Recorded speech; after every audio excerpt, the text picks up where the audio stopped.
रहीम।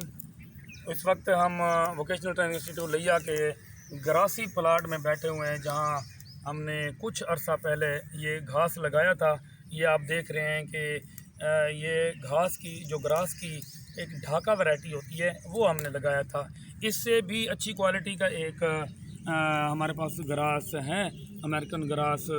तो इसी तरह वो उसका बहुत ज़्यादा एडवांटेज है, हर मौसम में वो बहुत अच्छा जो है ना उसकी क्वालिटी रहती है। और लेकिन इसकी मैनेजमेंट के हवाले से बात की जाए तो हमारे जो काम करने वाले लोग थे उन्होंने जिस तरह हमने इंस्ट्रक्शन दी थी, हिदायत दी थी, उस तरह से नहीं कर पाए। कुछ मजबूरियां होती हैं तो या माशरती लेवल पे हर बंदे के साथ आप घर के अंदर एक ग्रासी प्लाट बनाना चाहते हैं या एक ग्रासी लॉन बनाना चाहते हैं तो उससे सबसे पहले तो यह है उसकी लैंडस्केपिंग की जाए, ज़मीन की तैयारी अच्छी की जाए। वहाँ पे गोबर है, फल है, चकनी मिट्टी है, ये रेतली मिट्टी, सारी किस्म की यानी एक मेरा किस्म की ज़मीन तैयार की जाए और उसकी लेवलिंग अच्छी की जाए और उसको भुरभरा करके वहाँ पे जो है ना बिल्कुल उसकी लेवलिंग की जाए।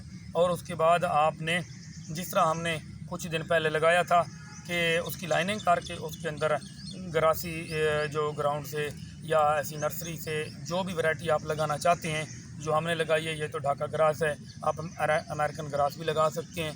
तो वो आके आराम से एक एक जो है ना, हम मिसाल के तौर पे ये देखें जी, यहाँ से आप निकाल के आगे इसको ट्रांसप्लांट कर सकते हैं। जहाँ लगाएंगे ये आपका आगे ये ग्रास लग जाएगा, ये सारा इकट्ठा भी निकाल सकते हैं, ये अपनी जगह फिर फिल कर लेगा।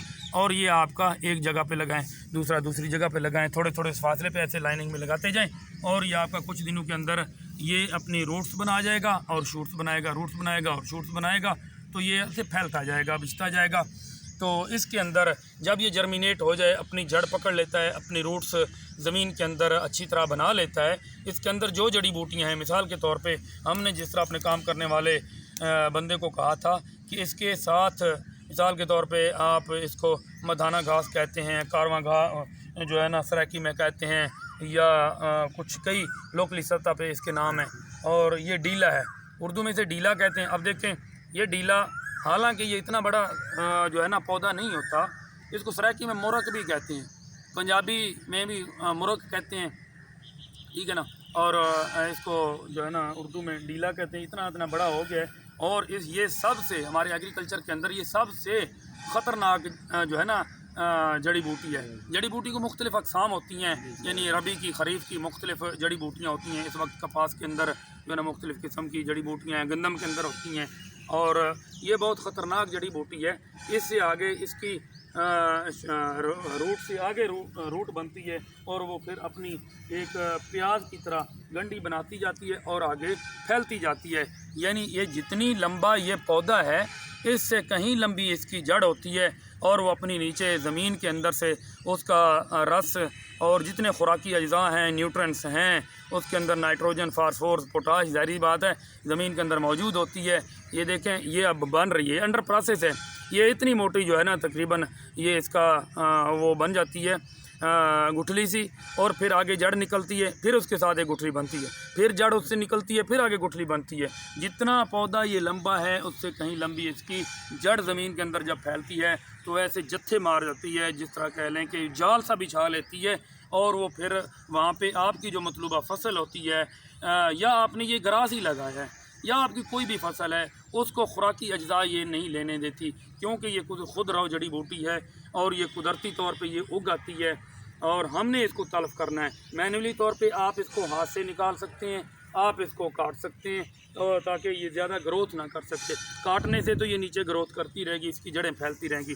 बेहतर हाल ये है कि सबसे पहले जब ये पौधा निकल रहा होता है ज़मीन से, अभी चंद एक पौधे होते हैं, सैकड़ों पौधे होते हैं, ज़्यादा से ज़्यादा सैकड़ों पौधे होते हैं, उससे बेहतर है कि हज़ारों पौधे, लाखों पौधे ज़मीन के अंदर बन जाएं। जब ये सैकड़ों की तादाद में होते हैं उस वक्त मैनुअली तौर पे बंदा 2-4 बंदे बैठ जाते हैं एक फील्ड के अंदर, एक क्यारे के अंदर, एक प्लॉट के अंदर, तो उसको क्लियर कर लिया जाता है। इन जड़ी बूटियों को तल्फ करना, ख़त्म करना बहुत ज़रूरी होता है। अदरवाइज़ जो भी फसल आपने अपनी मतलूबा अपनी जो है ना मियार की जो फसल काश्त की हुई है वो आपको पैदावार नहीं मिल सकती, क्योंकि जड़ी बूटियों की भरमार इतनी हो चुकी थी उस फील्ड के अंदर, आपने जो फसल काश्त की थी उसकी पैदावार आपको नहीं मिल पाएगी। इसलिए सबसे पहले जड़ी बूटियों की तलफी बहुत ज़रूरी है। तो नाज़रीन, बात ये हो रही है कि हम इस वक्त जो ग्रासी प्लाट हमने कैसे मैनेज करना है, ठीक है ना। सबसे पहले जब मैं बता रहा था कि जब हमारी ग्रोथ अच्छी हो गई है और इसकी जर्मिनेशन बढ़ रही है और ये ग्रास अपनी जगह लेवल पे आ गया है, जड़ी बूटियों की तल्फी के बाद इसका कटिंग का अमल आ जाता है। आपके पास एक ग्रास कटर मशीन होनी चाहिए। ग्रास कटर मशीन से इसकी बिल्कुल बराबर कटिंग कर दें ताकि उसका जो है ना तना फैले और वो एक कारपेट की शक्ल अख्तियार कर जाएगा। पूरी की पूरी अपनी जगह जो है ना मुकम्मल वो फिल कर लेगा, जिससे आप देखेंगे, दूर से महसूस करेंगे यहाँ पे प्लाट के अंदर कोई कारपेट बिछाया हुआ है।